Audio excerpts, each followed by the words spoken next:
We are very passionate about it. What is there to celebrate is one of the questions that we also encounter.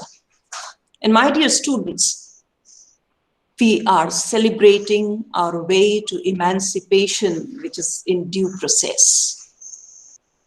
We should not, our speed should not be lessened.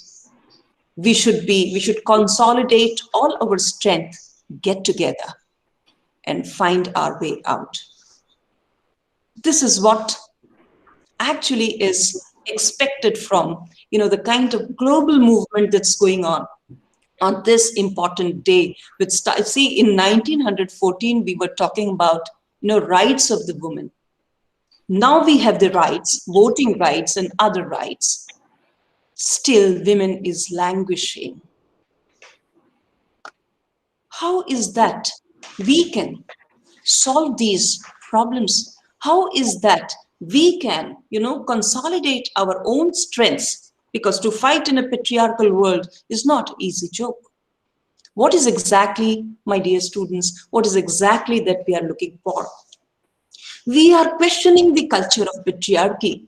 You do your research, you work out different theses, you work in the field, because for women's studies, field is our laboratory. We look for social realities there. We look for the positive visibility of women. Where are the women? Where have all the women gone? Though we see women everywhere, we don't see them in the national income records for which, the country is accountable. We are accountable.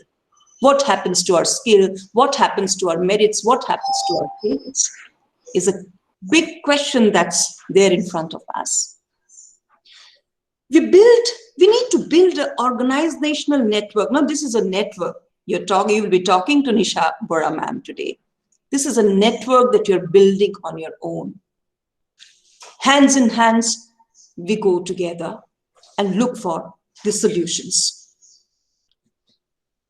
I am so happy that Nisha Bora, who happens to be the daughter of Professor Sheila Bora, one of our teachers, one of our mentors, one of the most significant names in Assam, who has also been instrumental in, running this women's movement in this part of the country.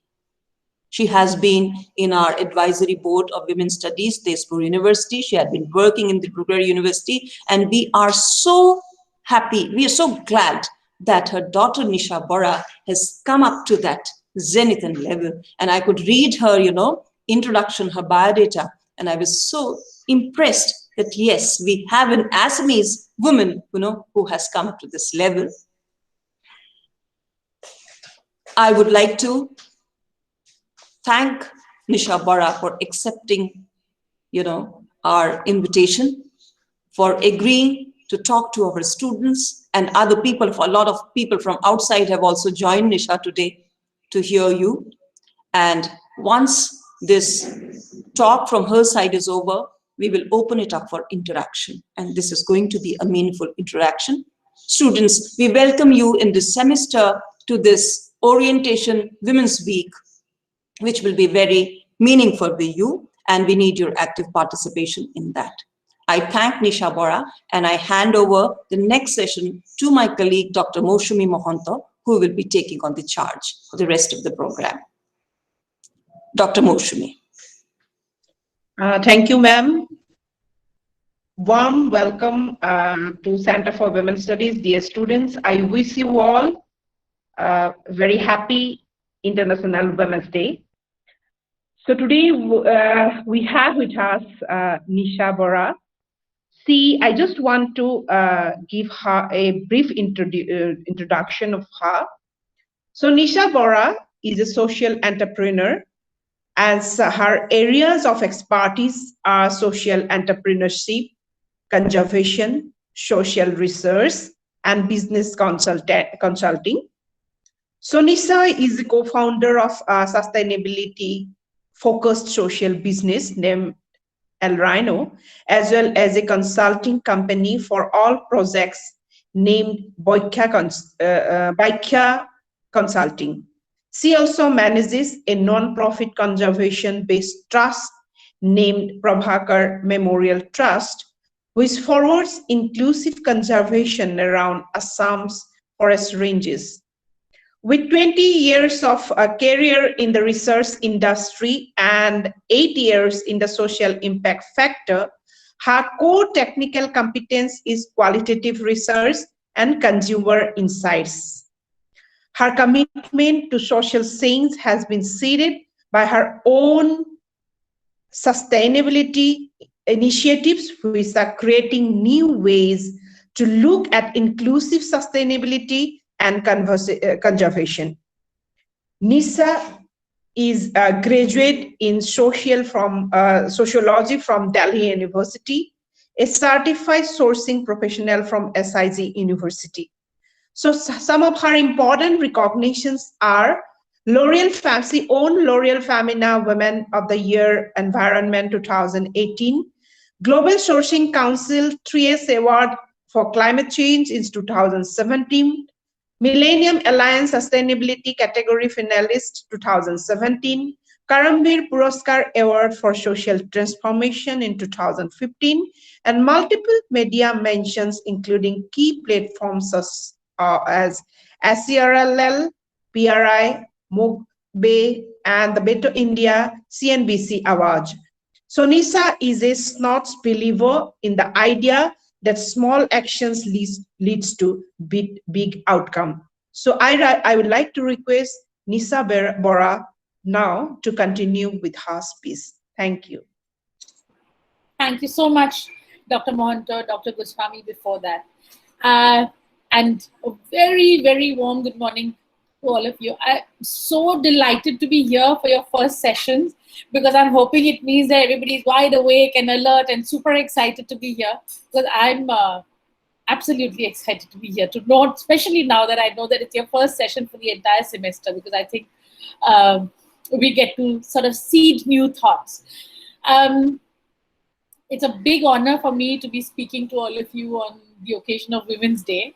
And the brief to me as I came in today was, so I wasn't sure, is this about my entrepreneurial journey? Is this about my journey as a female entrepreneur? And I spent a lot of time thinking about this. And I spoke, in fact, to some of the organizers yesterday. And I said, you know, what really are we going to be doing for 1 hour? And I figured that there is no way for me to separate my conversation about my journey as an entrepreneur from that of my journey as a woman, because they are so tightly interlinked. So I will spend some time basically talking to you about what I do, how I got to being here, etc. Before I begin, can I just check that everybody is able to hear me clearly? Is that accurate? Can somebody just sort of confirm that I'm audible, nice and loud? Yes, ma'am. Okay, cool, lovely. Yes, I also want to say that to hear that Milind is going to be coming sometime later, I have great respect and regard for Milind, and I'm telling you guys, make the time and effort to definitely listen to him, because what the stuff, his journey is absolutely revolutionary, and he's a real warrior, and I find him extremely inspiring. So that is, I think you are privileged to have him come and speak with you. All right, so about me. My name is Nisha Bora. I'm 45 years old, and you know, if I was to ask to describe myself, I would typically describe myself as entrepreneurial, very headstrong, and a solution seeker. I've often struggled with my definition of who I am, but I think, and I've tried to sort of, you know, make it a point, link my identity with the fact that I, you know, whose daughter I am, whose mother I am, what work I do, because these are all external to me, right? Who I really am is this woman, 45 years old, with some pretty clearly defined personality traits that I think have more or less determined where I go, what I do, and why I do it. So that's me. And then in my ecosystem, there are 2 children. I have a daughter, she's 15 and a half years old, and I have a son, he's 10 years old. They both go to school in Bombay. I live in Bombay. And I have a very supportive husband, which is a big factor in my being able to do the work that I do. So he takes care of the kitchen, he runs the dishwasher, he runs the washing machine, he does the laundry and the grocery, he does the grocery shopping, a lot of that kind of thing. And I think that's really important to place up front, because we might have, we create these role models for ourselves that are sometimes so difficult to reach, and we set expectations on ourselves which are just somehow debilitating almost. So I think it's important, that's why, to clarify the role of the ecosystem. Whether you're a male or a female, there is an ecosystem that is very much a part of who you are and where you are going or where you have gotten so far. I also have a dog who's delightful and very moody. So that is me. And I'm going to, before I begin to talk about my journey, I want to talk to you about why it makes such a difference to me to be speaking to you on Women's Day. And I have to say that, till quite recently, I never actually understood why it's a big deal. Like, why should we celebrate Women's Day? Because every day should be Women's Day, right? The fact that we call out Women's Day as Women's Day, to my mind, is problematic. It reflects a lacunae. It reflects already the absence of validation. So we seek validation once a year in this particular way. I'm today not sure, ambivalent. Okay, I'm not so sure how I feel about this, but I have to say that it took me till about 40 years of age to understand how intricately and how strongly gender was linked with my identity, and how it defined my consciousness, like how it defined how I think, how I act, the choices that I make. And therefore, it's impossible to not recognize that my being female is very central to my life choices. And I think I have more, in that sense, I do believe that I have more power than my male counterparts, because, and I'll talk to you about why. So it's one of the things that I want to put center stage, and I always do these days. So one of the things is, for example, I want to give you an example. About 5 years ago, 6 years ago, whenever we first started Elrhino and I was still quite new into the enterprise, I used to get asked a lot, what is your experience as a female entrepreneur? What is your experience as a female? And that too, I work in manufacturing. I work in an industrial area where the only factories, and they're only males. Like, you don't even see any females. I mean, you don't see female bosses for sure. There are no female bosses in the industrial area where I work. So much so that I can't spend the night. We built a place to live near my factory, and I'll talk to you about the factory, but just about gender. We built a place for me to, where we could spend the night, because it's quite far from Guwahati. But then my team said, "Baido, apni na thakibo, don't live here, because, it's a bit dangerous. The men come out at night and they drink." So I never lived there, because physically I'm not safe. So I used to get asked, what is your experience? What are the challenges you face as a female entrepreneur? And I always used to say that, I have the privilege of coming from a family where I have a mother who is pretty well known in Assam as a feminist thought leader.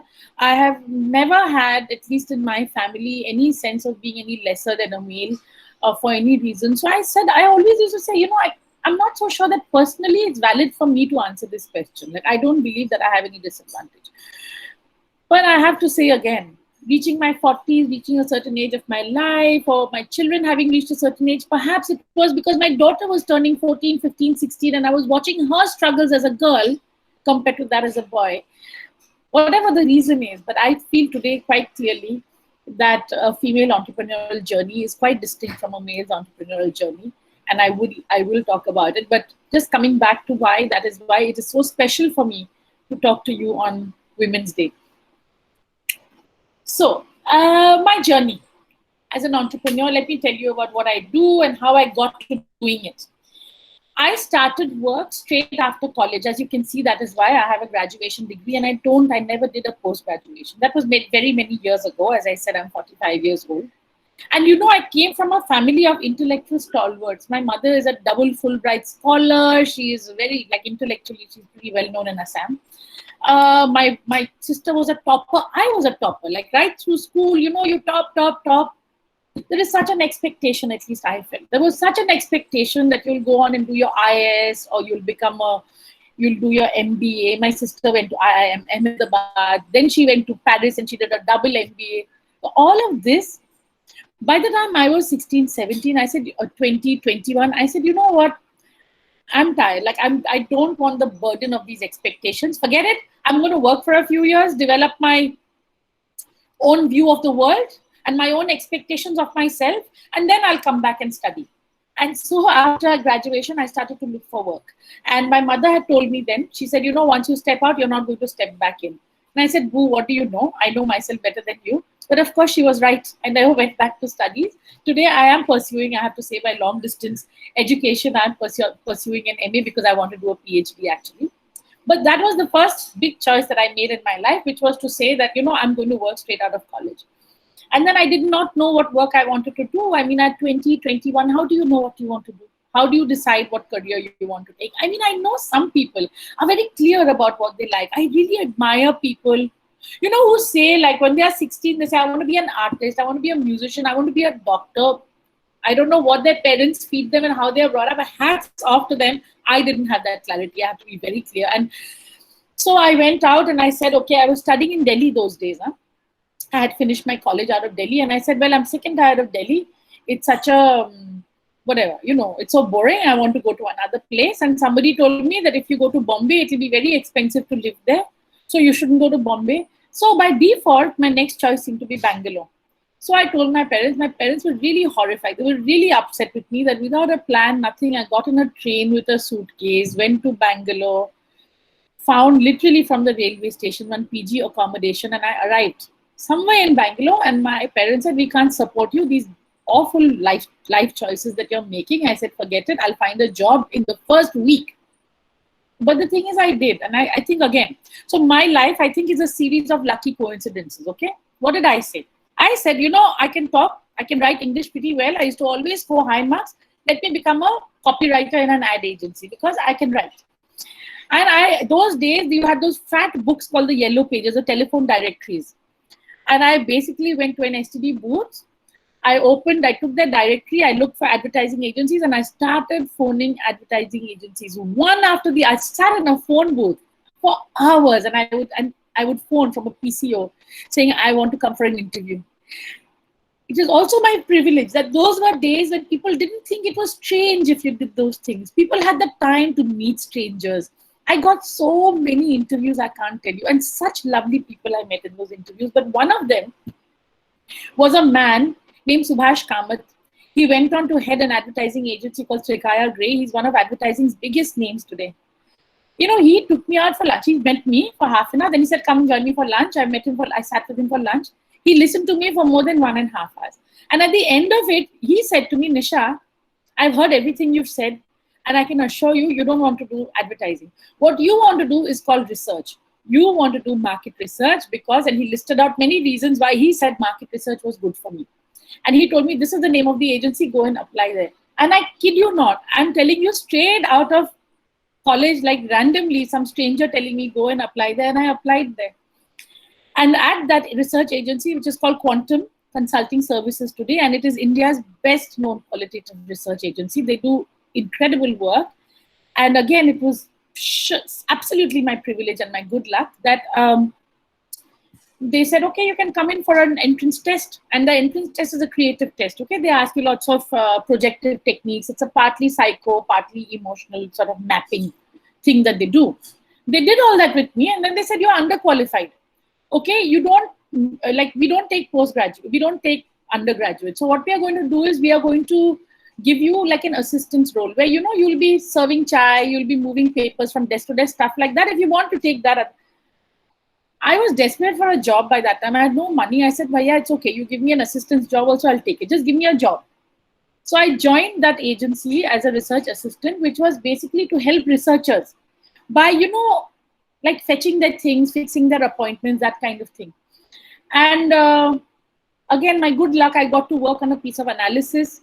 They really liked it. And within 6 months, I had become a senior researcher at the firm. And from there, my work life basically began. I had a great time. So I had the privilege of having people give me such amazing advice. Subhash Kamath said, do market research, and it changed my life.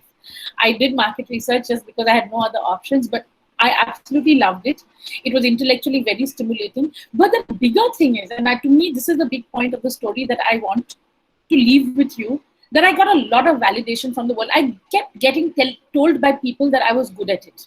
And this is one thing, if you're considering heading out on an entrepreneurial journey, I think it's really important for you to prioritize those voices. Be clear and aware of what you're good at. Listen, when somebody says that you're doing something really well, pay attention, because that's the secret, right? That's where you are going to have to hone your skills and become better and better till a point where you're not replaceable. At least for me, that was research. And of course, I was too young. I did not recognize the validity, like the potential of what they were saying.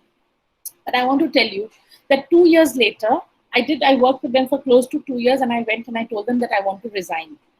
And they said, "You are mad, you're giving up such an amazing career, you're doing so well, why are you resigning?" I had great mentors there, like really people who really cared for me. And I said, because my heart is not in it. Like, I'm intellectually very good at it. It's intellectually very challenging, and I enjoy it at an intellectual level very much. But I am my father's daughter. My father is a very idealistic man. He used to write poems and he used to sing about how we must do things for Assam and all this kind of thing. And I have this kida. And I said, my market research work is not telling me how I'm making the world a better place. And therefore, it's not my calling. And they said, "What will you do?" And I said, "I don't know what I will do, but I know that I can't keep doing this. I have to find something else." That was in the year 2000. From there till 2012, I bhatkoed for 12 years. I did many different things, but I did not find my calling. And largely those 12 years, I continued to do market research with the same firm, Quantum. But what I did was I became a consultant to them. I said, I will not join you on a salary, because that gives me then the flexibility of being able to make choices, of taking some time out to do other work, etc. I had the privilege of having already been good enough at my job where they still wanted me on that basis. And so this is my other big thing to you. If you decide to take risks, professional risks, where income is important to you, then it's really important that you strategically think through first how you are going to ensure your income, because sometimes it might not come from your risk-taking venture, at least at the start. I was really fortunate. They said the work kept coming. They said, "Okay, we'll see if we have work to give you," but the work kept coming. The clients kept asking for me. So I kept basically earning money without actually being on a salary.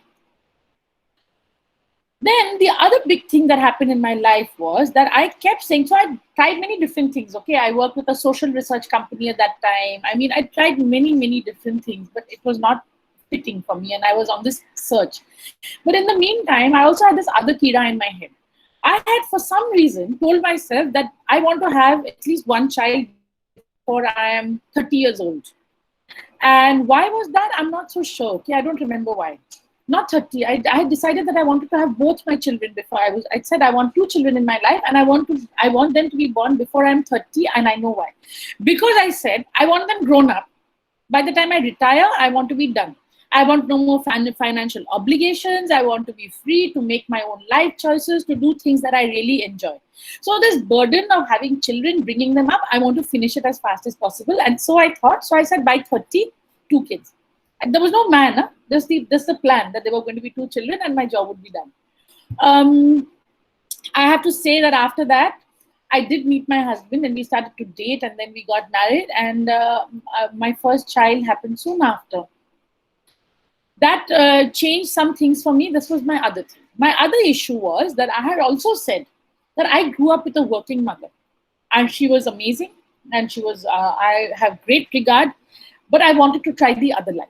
So I said I wanted to be a mother that stays at home and takes care of the children. I don't want to go out to work.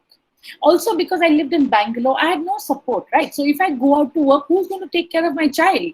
Like a baby, how do you leave a baby with a maid? My mother lived in Assam. My mother-in-law, I'm married to a man from Goa. So my parents-in-law live in Goa. Who takes care of my children? So I decided I'm not going to work. My baby was born, and within 6 months, I think I was in the pits of depression. I hated my life. I hated my husband. I wanted to run away somewhere with my baby and be alone in a corner. I hated everything. I hated my body. And no, but I think we don't talk enough about postnatal depression. I don't know how many of you have children who are listening in, but if you have children, you know that your body goes through certain changes. There are chemical responses to childbirth, and postnatal mental health is a real issue, and we don't discuss it in this country. Again, my good luck, Quantum called me one day when my daughter was about 6 months old and said, Nisha, we are really overworked. There's just one small project, one small piece of analysis. Please, will you do it? We know you're busy and you don't want to work, but please, will you take it? I took it.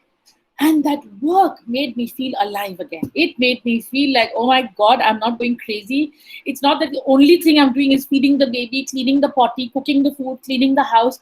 I'm doing intellectual work, which I needed. I needed for my own sense of like just well-being. So after that, it was a one-way street. I did get back to work. I started consulting back again quite rigorously. That was the first part of my research existence. And then I came into social entrepreneurship in 2012, not because of myself, but because accidentally my father made the choice to start an organization called Elrhino.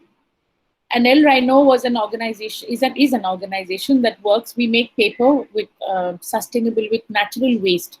We use elephant dung, rhino dung, scrap cotton, and we use lots of other stuff to make paper. But it's all naturally sourced waste. So essentially what we do is we prevent trees from being cut, and we also make sure that money from the paper goes back into the community that are sharing space. Sorry, in the hope that it will contribute to reducing an animal and man conflict. Our paper is amazing. The concept is considered unique, so we get featured a lot.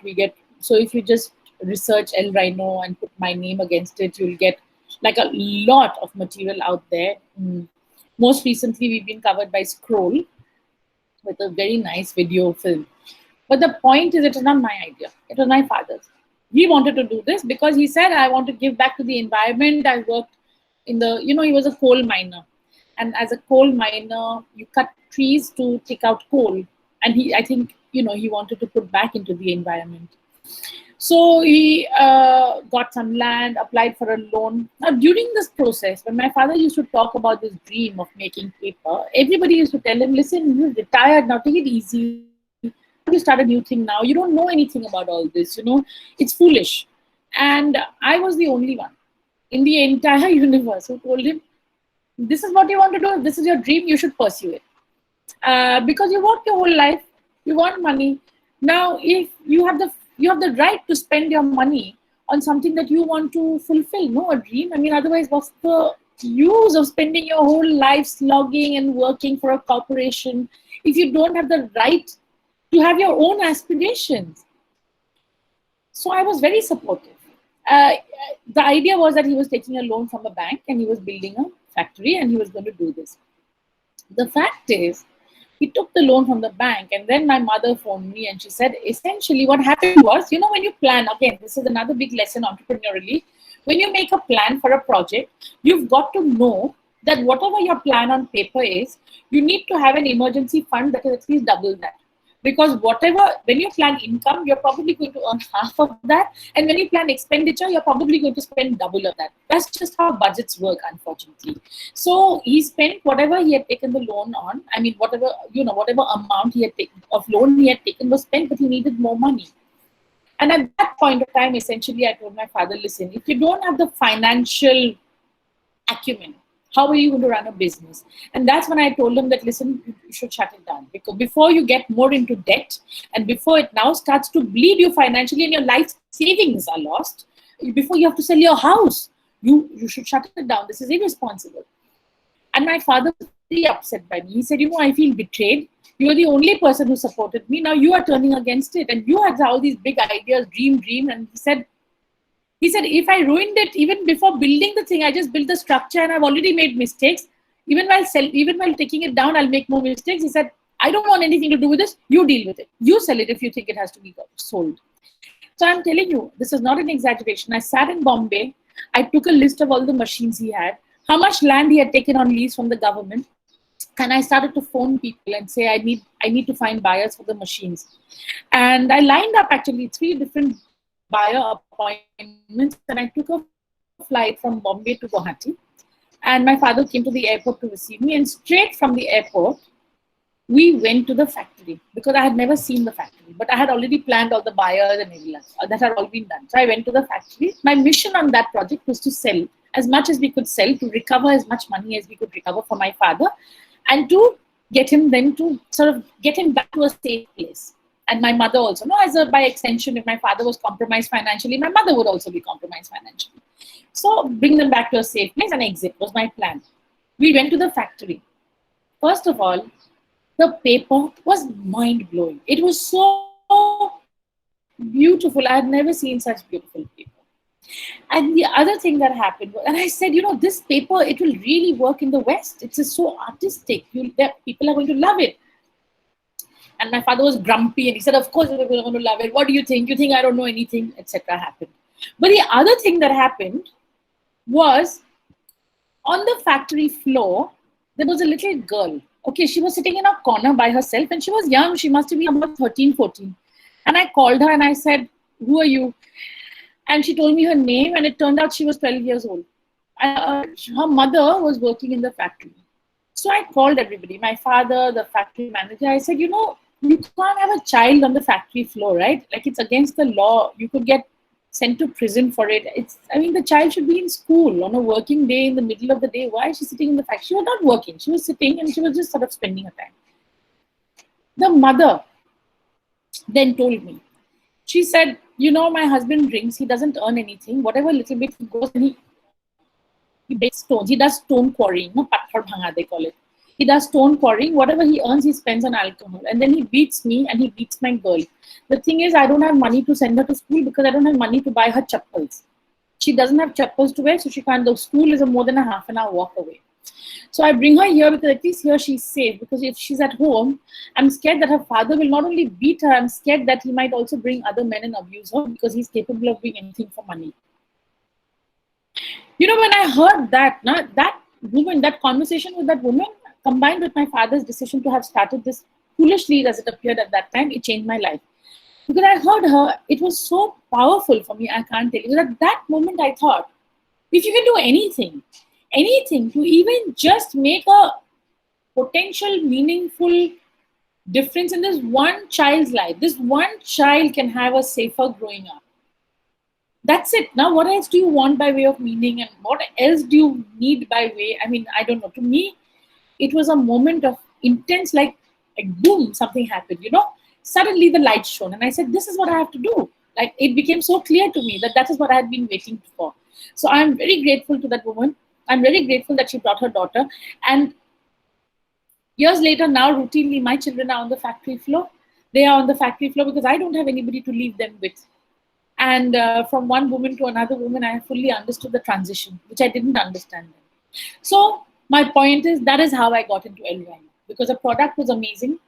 And I met one woman who showed me what power I could have and how much meaning and sort of reason to exist I could have by doing this. And that is why I did it. I jumped in with my father. It was very complicated. It continues to be complicated. If you work with your family members and especially with your parents, you will know that that dynamic is really difficult to navigate because you have to learn to separate your personal life from your work life, because at work life, you will have disagreements. And especially if you're like me and you have a lot of strong opinions, and if your partner is like my father who has very strong opinions, or like my mother who has even stronger opinions, you're constantly fighting. But you have to learn to separate one from the other. That was about, that journey has now been about 8 years. Yeah, approximately 8 years. 7 years officially, but 8 years ago it began. 7 years ago we registered. So for 7 years, I was running Elrhino. The backstory to this is also that it was not giving us anything financially. And it was small, it was a passion project. And so I continued to do my research, and I continued to, to gain a reputation at it. So that is why on my resume, when you hear people describing me, you hear I have 3 different professional identities. One is as a social consultant, which is all the research that I do, because I moved. One of the things that I did was from market research, I moved steadily, strategically, with a lot of intent. I started to say no to research projects that did not have social impact. So I moved from doing hardcore market research to doing social research. And the difference is, for example, in market research, you can put your gray cells and your intellect into helping marketing agencies figure out how to sell a toothpaste better, or how to position a brand of cars in a more effective way. That is what market researchers do, right? We listen to what people are saying, we analyze what the ecosystem is speaking about, we analyze people's behaviors, why did they do the things that they do, and at the end of it, we can build a strategy for a marketing team and say, you know, if you want to sell the car, speak about the comfort or whatever. Give you the strategy on how you can sell a car. That is what a market researcher does. As a social researcher, I take the same skills and I apply them to saying, you know, if you want to run the project in a way that will make the maximum difference to the community, this is what you should do. If you want to do something that will motivate more and more women to make safe choices for themselves, this is what we can do. So you use the same skills for different outcomes. And over the years, one of the things that I did with my research was started to say no to hardcore market research projects and selectively pick only social research, till a point where I have now set up my own company called Vyakhya Consulting, where we provide solutions and strategic inputs to projects that require a social impact outcome. So for example, if Tezpur University, I'm just saying, okay, wanted to run a project where they want to work in a village around there, and they want to do something, we could, for example, they might come to somebody like us and say, you know, this is our budget, this is what we want to do. We want to help the weavers, we want to do a weaving program, but we want to convince the weavers to use new designs. We would then think about how can you convince people, where will the design sell, how do you measure? How do you measure whether you have actually convinced people or not? So this is called impact measurement, right? You measure what difference you are actually making so that you can demonstrate that, yes, there has been real impact. So that is the kind of stuff that we do at Vyakhya. Elrhino, of course, as you know, I mean, continue. So if you research Elrhino, you find that we do a lot of beautiful paper products. We put the money back into the community, and it's a small team. We operate out of an industrial area in Soigaon, which is about 2 hours out of Guwahati. It's called Satabari Industrial Growth Center. And we are now trying very much also to move to Pobitora, because then we can be closer to the community of, you know, the Pobitora Wildlife Sanctuary. We have just found some land, and I'm optimistic that in the course of this year, we will also set up a whole operation there. And the third thing that I do is an extension of what I do with Elrhino is I run a non-profit called Prabhakar Bora Memorial Trust. Prabhakar Bora is the name of my grandfather. He was a very famous conservator, a forest conservator in Assam. He was Assam's first Assamese chief conservator of forests in the 1970s. And so the family had got together and set up a trust in his memory. Today, I run that trust. We work with forest guards in Pobitora and a little bit in Kaziranga, but we are moving more and more of our attention towards Pobitora, Orang, places where we believe don't get enough attention. We work with the forest department to figure out how we can support our forest guards who don't have either enough financial access, or, you know, somebody loses their life on the job, and can we look at how we can provide compensation to them in different ways. These are some of the things that we do.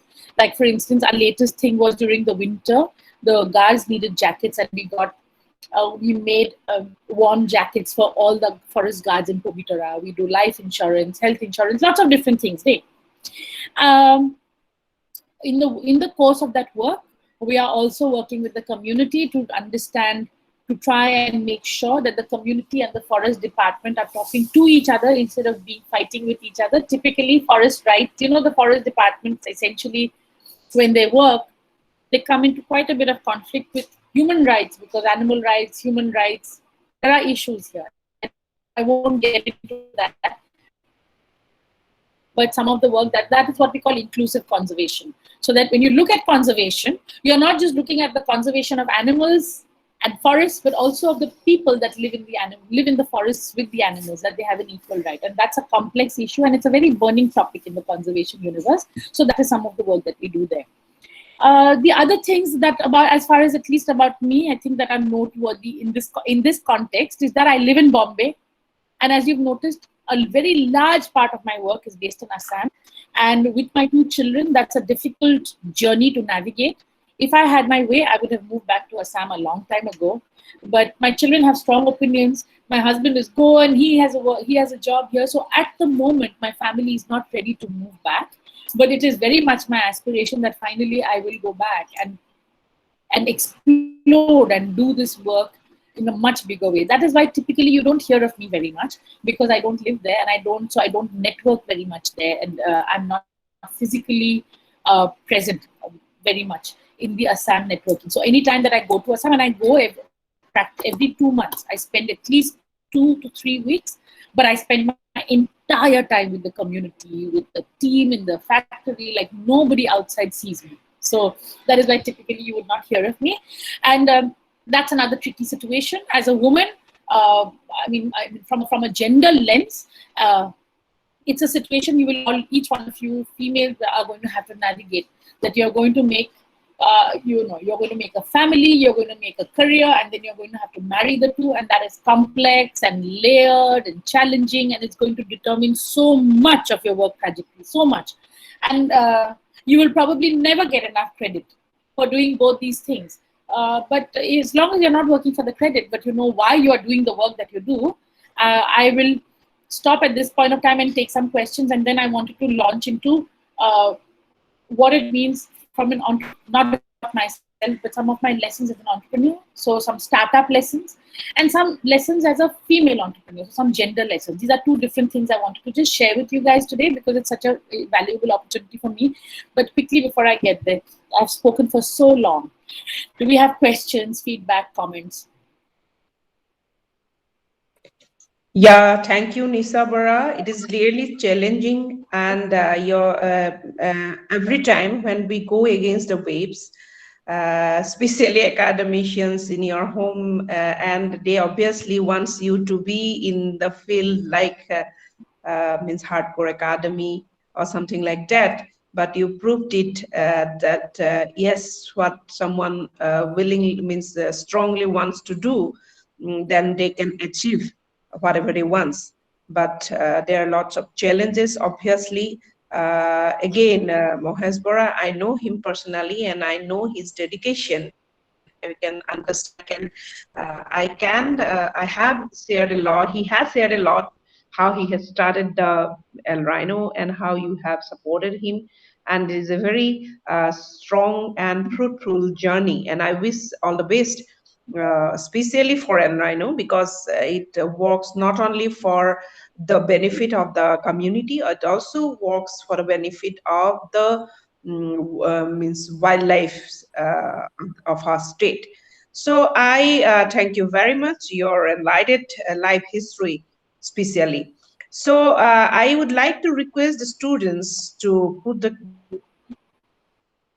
either they can switch on their microphone, then ask the questions to Nisabara, and again they can means write on the chat box also.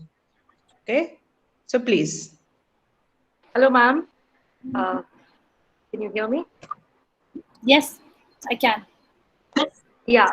Hi, ma'am. I am Ruhi. I'm one of the research scholars of the department. So, of course, hearing you was it was very motivating. I'm sure a lot of people tell you that you are very motivating and all of that. But I would like to highlight something which has really touched my heart is the struggle that you have gone through because you belong to a particular gender, because you have to think that okay, I have to have kids before I'm 30, because probably some would say my biological clock is ticking, some would say ki, so whatever, to each their own. Everyone has a reason, because sometimes even I think, like, I am 30 right now, and I think like my pressure is like, when will you get married, when will you have children, why have you started your PhD this late, and all of that, right? So I just want to, of course, there are no questions. I just want to highlight this because today is Women's Day. I want to highlight the struggle that we women have to go through just because we are from a particular gender. Like, for example, today, like whatever you are doing, like suppose not you, but your brother is doing this, right? So would he have to think about all those things that you thought? Like, for example, when you went to Bangalore all alone, did you think about your safety? Like, for example, the factory house that you said, would have been a guy, he would have been more, secured, because he would just stay anywhere that he could, right? For you, you have to think about where you stay, how safe you are, how secure you are. So the challenges kind of increase, right? Because we are of a particular gender. So yeah, I would just like to thank you for this motivational lecture that we have, and this is what we needed basically to highlight the struggles that we go in an everyday basis. Not something like, oh, she has studied so much, still no job, but there are certain things which are so small for for the observer, but it really means a lot to us. Yeah, thank you so much. Thank you, Ruhi. You're absolutely right. And this thing, why did I say that I have to have kids if I was 30? God knows. I'm telling you, I don't even remember. And nobody told me, really, or maybe they did. Maybe some of this messaging is so subliminal. We embrace it as females, right? But I'm telling you, Yeah, as the mother of a girl who's now almost 16, if she made the same choices as me, if she got on a train like that alone and just like took a suitcase and went out, I would be freaking out. I would be freaking. And there's so many times in my life things happened. Like I'm walking in the park in Bangalore. I don't know anybody, right? 4 o'clock in the afternoon. Some guy drives by on a cycle from the opposite direction and grabs my breast. I don't tell anybody about it because I'm so scared that if I tell my parents, yeah, they will tell me come yeah. back. And I now, as a mom, I very often have these. I do what I call these consent circles, okay, for the children of my daughter's class because I feel that we never give our children enough space to talk about issues of sexuality or whatever that they're going through, which they there's Mhm. so many stories I hear going through things before they're 16. No, these are my daughter's classes. But they don't tell their parents because they're scared that their liberties will be curtailed by people who love them and want to take care of them. So you're absolutely right. This is what we navigate on a daily basis. And And it's not small we or big, must it's just highlight who we are. struggles. The mindset. Yeah, as like I think like Madhurima ma'am also said in the beginning, like now we have rights. After first wave feminism, we have our rights, we can vote and all of that. I think now is the time to highlight all these personal struggles because they are washed away very easily. See, what is the problem? You have a very strong background, so what is the problem? You just sat on a train and went to Bangalore. That's not a big deal. Some people don't even have the money to sit on that train. I'm just saying, Yeah. but your struggle is equally important. Just because you have probably you are more financially established than someone else doesn't mean that we will lessen your struggle. That's my point. Absolutely. Thank you, Ruhi. I fully agree. Yeah, thank you. Thank you.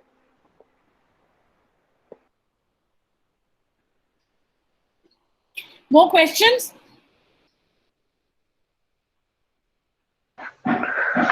Ma'am, yes, I have a question. Yes, Ma'am, shoot, I you can. are very lucky. Okay, yes, you are very lucky. As you said, your husband is very cooperative. Okay, and who always cooperate you. Okay, but actually, I'm doing my research. Okay, on the violation of women's rights. Okay, women's rights. Okay, and some research says that okay, women are more at risk from their husbands, fathers, colleagues rather than stranger. So I want to know your views on this. Adil, the thing is, this is like a textbook lesson 101, right, on female safety. I mean, during the lockdown, I don't know if you've read, but the reporting on domestic abuse went up by more than 100% during the lockdown because men were at home, they were frustrated, and they were taking it out on the women. If you're talking about physical abuse, if that is specifically your question, then of course women are more at risk from the people around them. But I'm from the people that, in fact, that they trust and view as sources of authority or sources of security. Uh, but listen, there is so much. This is such a loaded question. I mean, where do I even begin? Again, if you research me and research, I don't know if you guys have done any research on me before coming in, but I became a little bit spotlighted during the Me Too movement because I called out a very famous painter. And he was the father of Nandita Das, and his name is Jatin Das. And I have to tell you that when I called him out, the reason I did was because for many years I'd never spoken about it. No, but even my husband wasn't aware that he had tried to molest me at a time when I was married also, okay, to my husband. But I just didn't. This is what we women do, yeah. We come back and we sort of lock it up because we say we have to get on. Because if you talk about this stuff, who knows what responses will be like? People will tell you stay at home. It's tedious to have to navigate all this unnecessary rubbish. So we didn't talk about it. When I talked about it later, I did it because you see, I figured that my daughter was 15, and if I what as a mother, if I'm not a role model to her, then all my talking about women's whatever rights or my gender is useless. I have to put my money where my mouth is. So I spoke about that in that. The issue that the reason I'm bringing it up here is because when you ask that, women are more at risk, he was such a well-known person. I had met him at an event that my father-in-law had hosted. So I knew him through my parents-in-law. So when he tried to molest me, I didn't speak to anybody about it. I didn't tell my parents-in-law about it. It would bring them shame, I said. So I didn't tell them. And I was an adult. And look at me, I have so much privilege. So you imagine what happens to people when they go through nonsense with, with their husbands or their uncles and all that kind of thing. What is my point of view? I know that what you said, Adil, is absolutely correct. I mean, it's a statement of there is data. There is no ambiguity around it. It's not my opinion. There's no opinion around it. There's data. It's true. Can we do something about it? I mean, I think that the more we put it on the table and talk about it, the more okay it is. Did you read recently about the Bombay High Court, or was it the Supreme Court judge who said that when the husband raped the wife, it's not rape, and all kinds of things. So much of this has been going on. So without a doubt, there's risk. I have gone through my fair share, but again, I have the privilege of not having as much as lots of other women do. So this is it's a complicated question depending on where you look at it from. But I have always said, and the older I grow, the clearer I am about this, that to change the climate, you're going to have to make noise. Like, it's really important to be public. And I'm very public therefore I am very public about the abuse that I have faced, not just from Jatindas, of different instances. I'm very public about sexuality. I'm very public about gender, which is why I have so much regard for Milind. I think there is no question about it. Women need to talk about their vulnerability, because if we do not talk about our vulnerability, we are hiding away. So yeah, I don't know if that answers your question, Adil, but I don't think there's an answer to your question. It was more, you were sharing a fact and I was agreeing with you. So. No, actually, women are even not safe. Okay, within the family. Are women safe or not within the family depends on each woman and her family. The point is, whenever there is power imbalance, the more vulnerable player is not safe.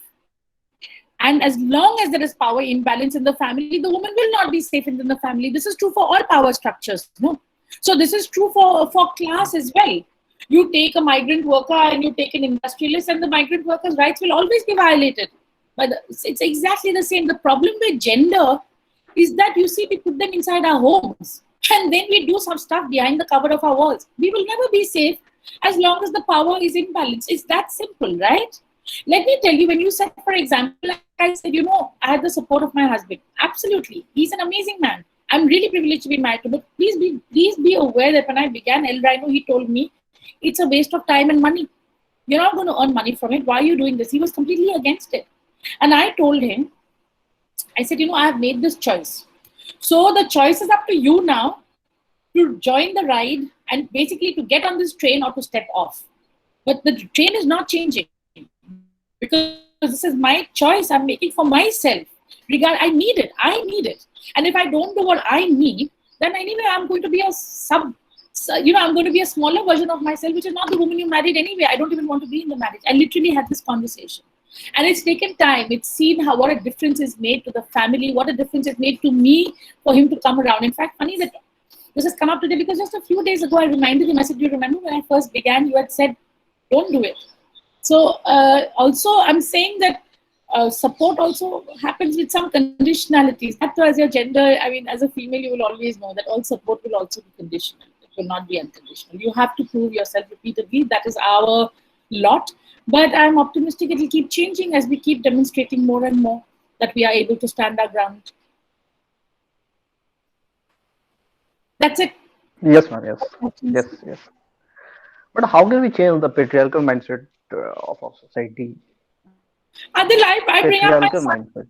I'll tell you what, I bring up my son to do jharu pocha in the house. I talk to him. He's 10 years old. He understands how menstruation works.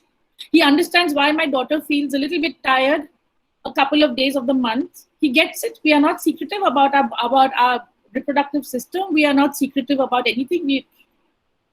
That's what, at least for me, I begin at home. Listen, it's an overwhelming fight, no? It's an overwhelming fight, right? How are you going to change patriarchal mindsets? How are you going to change sustainability mindsets? See, I work at the intersection of sustainability, which is another really difficult fight, and being myself, gender, which is another really difficult fight. You can't change mindsets, right? What you can do is you can represent the other mindset and do it with so much conviction and so much power that you are able to influence at least the immediate ecosystem around you. Isn't that the best that you can do? I don't know if that answers your question, but yeah. Yeah, you have rightly answered of the questions in a very better way. I think students, especially very new, that's actually CBCT students are also there, and they are very new. And that is why some questions, when I think when there will be classes, then it will be more clear because it will be related to the Bora's lecture further. So I think it is very much new means start of the week because we will be celebrating the International Women's Week. So it will be started from today and it will end it with another very important talk of Jennifer Leong at 16. It is the birth and date anniversary of Chandraprabha Saikiani. So I think you have lots of queries, but we have some kind of time constraint. So later in other classes or other means sessions, we definitely will means try to solve your queries. Thank you very much. I will request Ivy Demary, one of my colleague, to deliver the vote of thanks.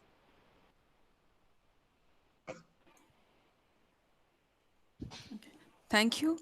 On behalf of Chandraprabha Saikiani Center for Women's Studies, Tespo University, um, I thank today's speaker, Nisha Bora. Ma'am, we are really privileged to have you with us today to talk about all those challenges and especially about your journey from how you started your life and like how you came up and engaged yourself as social consultant and also in the market research and social entrepreneur. And yes, really, it was a great privilege to have you. And I hope all the students are also inspired to hear, are inspired by hearing your the journey and taking up all the challenges. And as a woman, as you have talked about, like being belonging to a different gender, how you have overcome with all the challenges, and today we see you are a successful person as a woman. Yes, and this year's theme, women in leadership. Yes, we indeed, all of us, women, man, everyone, and especially women, I think like we should see, look ourselves to be a leader in the near future. And ma'am, yes, you are really an inspiration for us, and hope in future we'll get to hear more from you. And thank you so much for being with us today. And also, I also thank all the participants, students, and staff, faculty from the universities who have joined with us today. And I also hope that you will be participating and encouraging our celebration throughout the entire week. And thank you, everyone. Thank you, ma'am, for joining with us today. Thank you. Thank you very much. It was a privilege for me to be here. Before we go, women, I want to say to you, nothing succeeds like success. Nothing succeeds like success. So you, every barrier you meet along the way, I think, if you just focus on your successes, focus on the stuff you're good at, I am telling you, the men will just fall by the wayside. They will learn to step aside and make space for you when you are able to focus on the stuff that you're good at. Yes. All right. Shall I? Yeah, thank you. Yes, Thank thank you, you. ma'am. Yeah, Thank you, that is the everyone. end of the program. Yeah, thank you. Yes.